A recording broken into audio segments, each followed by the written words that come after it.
तो इस तरह से ये जो कोविशील्ड वैक्सीन है, इसने हमारी बॉडी को एक तरह से ट्रिक किया कोरोना वायरस के अगेंस्ट। उसने बताया कि इस वैक्सीन से टीटीएस करके एक साइड इफेक्ट हो सकता है, इससे हमारे हार्ट के ऊपर प्रेशर पड़ता है जिसकी वजह से हार्ट अटैक आता है। जब 2021 में ही एस्ट्राजेनेका ने बता दिया था कि इस वैक्सीन के कुछ साइड इफेक्ट्स भी हो सकते हैं, तो आपने इसे कंटिन्यूअसली क्यों यूज किया? आजकल एक टॉपिक सोशल मीडिया और न्यूज के ऊपर बहुत ज्यादा ट्रेंडिंग में चला हुआ है, जो कि है कोविशील्ड वैक्सीन का। अब ये जो कोविशील्ड वैक्सीन है, ये उन्हीं वैक्सीन में से एक है जो कि कोरोना पेंडेमिक के दौरान हमको, आपको, बल्कि सबको और इंडिया के बहुत सारे सिटीजन्स को लगाई गई थी। इंडिया के ही सिटीजन्स को नहीं, बल्कि European union, America, Canada, Australia, ऐसी कंट्रीज के भी सिटीजन्स को ये वैक्सीन लगाई गई थी। अब इस वैक्सीन को लेकर कंट्रोवर्सी तब शुरू होती है जब इस वैक्सीन की पेरेंट कंपनी एस्ट्राजेनेका ये क्लेम करती है कि इस वैक्सीन के कुछ साइड इफेक्ट्स भी है। अब आप लोग कहोगे कि एक मिनट, अब कोई भी होम्योपैथिक मेडिसिन होती है या फिर होम्योपैथिक वैक्सीन होती है जो कि केमिकली बनाई जाती है, उसके कुछ ना कुछ साइड इफेक्ट्स तो होते ही है। बट बवाल तब मच जाता है जब एस्ट्राजेनेका ये क्लेम करती है कि इसके साइड इफेक्ट्स छोटे मोटे नहीं, बल्कि हार्ट अटैक जैसा एक फेटल साइड इफेक्ट भी इसका हो सकता है। अब एस्ट्राजेनेका के इस हार्ट अटैक वाले क्लेम में कितना जोर है, इस चीज का आइडिया आप उससे ही लगा सकते हैं कि एस्ट्राजेनेका वालों ने खुद ये जो कोविशील्ड वैक्सीन है, इसको बनाना बंद कर दिया है।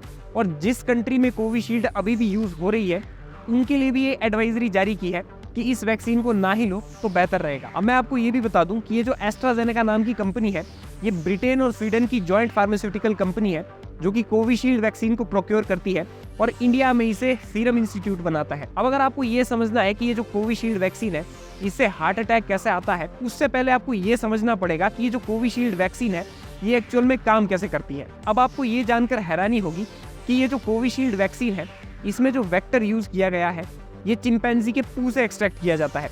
अब आप सोचोगे कि चिंपैंजी के पू से कोई भला वैक्सीन कैसे बना सकता है?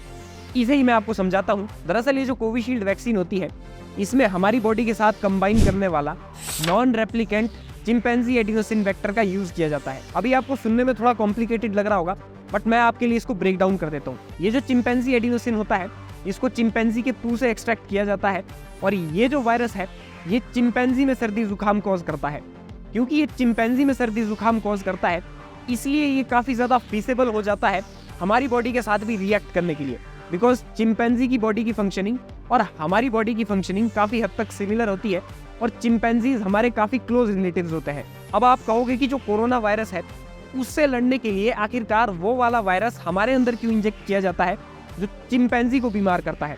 तो दरअसल एक वायरस ही दूसरे वायरस को मारता है। अब क्योंकि कोरोना वायरस उस समय एक नया वायरस था और हमारी बॉडी के अंदर उससे फाइट करने के लिए कोई भी डिफेंस मैकेनिज्म मौजूद नहीं था, तो क्या किया गया, ये जो चिंपैंजी एडिनोसिन वायरस है जो कि चिंपैंजी के पू में पाया जाता है, इस वायरस को इकट्ठा किया गया और इसको जेनेटिकली मॉडिफाई कर दिया गया।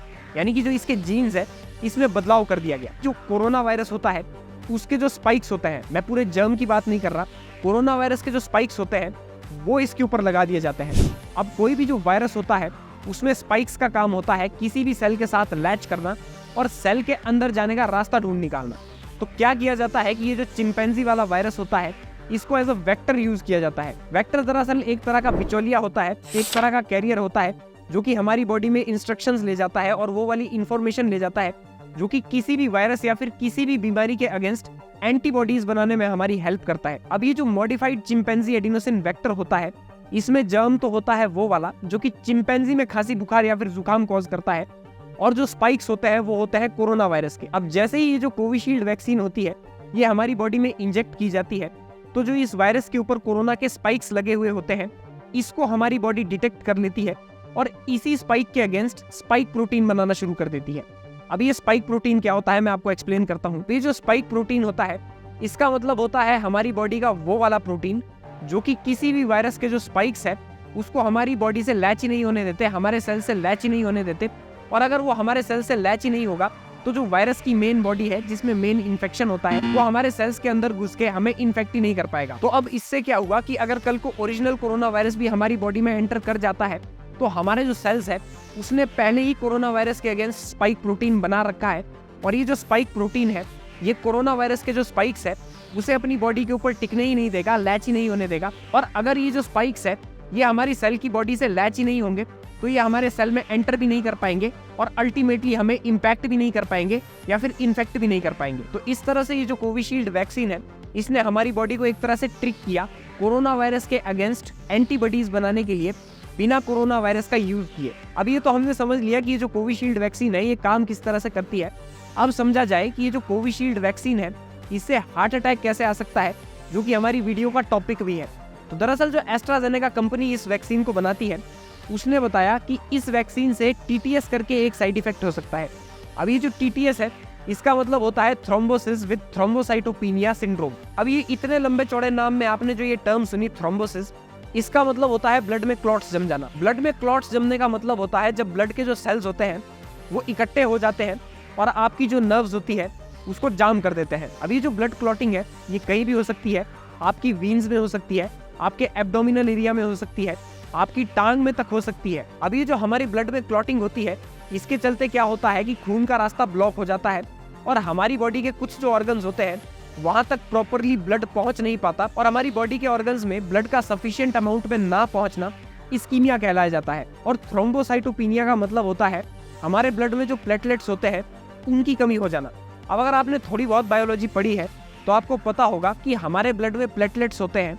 अब ये जो प्लेटलेट्स होते हैं इनका फंक्शन होता है कहीं पर भी अगर कट लग रहा हो तो उस कट से ब्लड का जो फ्लो बाहर को हो रहा है उसे रोकना। अब सपोज दैट मेरी फिंगर या फिर बॉडी के किसी भी पार्ट के ऊपर कट लग जाए तो मेरा जो ब्रेन है वो सिग्नल्स देना शुरू कर देगा और ये जो प्लेटलेट्स है वो इस टारगेट लोकेशन पे पहुंच जाएंगे जहां पर कट लगा हुआ है और वहां पर एक तरह से खून को ब्लॉक कर देंगे, क्लॉट्स जमा कर देंगे ताकि ब्लड जो है वो बाहर फ्लो ना कर जाए। अब जैसे मैंने आपको बताया कि जो थ्रोम्बोसिस है इसका मतलब होता है हमारे खून में क्लॉटिंग हो जाना, यानी कि खून के जो सेल्स है वो आपस में जम जाते हैं और जो खून का रास्ता है फ्लो करने का उसको ब्लॉक कर देते हैं।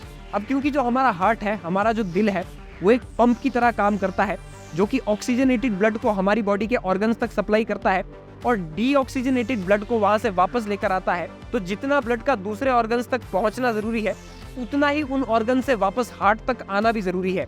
अब क्योंकि ये जो ब्लड में क्लॉटिंग हो चुकी है जिसकी वजह से हमारे जो बॉडी का ब्लड फ्लो है वो डिस्टर्ब हो चुका है, हमारी जो बॉडी का ब्लड फ्लो है वो एक तरह से ब्लॉक हो चुका है, इससे हमारे हार्ट के ऊपर प्रेशर पड़ता है जिसकी वजह से हार्ट अटैक आता है। अब इसको लेकर भी पॉलिटिक्स शुरू हो गई है।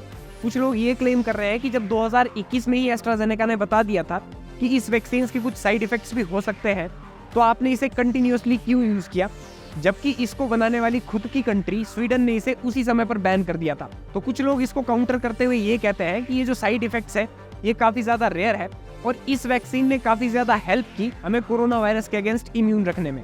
बाकी आपका जो भी ओपिनियन है आप नीचे कमेंट सेक्शन में मुझे बता सकते हैं और इस वीडियो के लिए इतना ही। स्टे ट्यून्ड और मुझे कमेंट सेक्शन में जरूर बताना कि अगला वीडियो आप कौन से टॉपिक के ऊपर देखना चाहते हैं। इस चैनल को सब्सक्राइब कर दीजिए, वीडियो को लाइक कर दीजिए एंड अगर आप मुझे इंस्टाग्राम के ऊपर फॉलो करना चाहते हो तो मैंने नीचे डिस्क्रिप्शन में लिंक दे रखा है, आप जाकर फॉलो कर सकते हो। थैंक्स फॉर वॉचिंग, मिलते हैं नेक्स्ट वीक।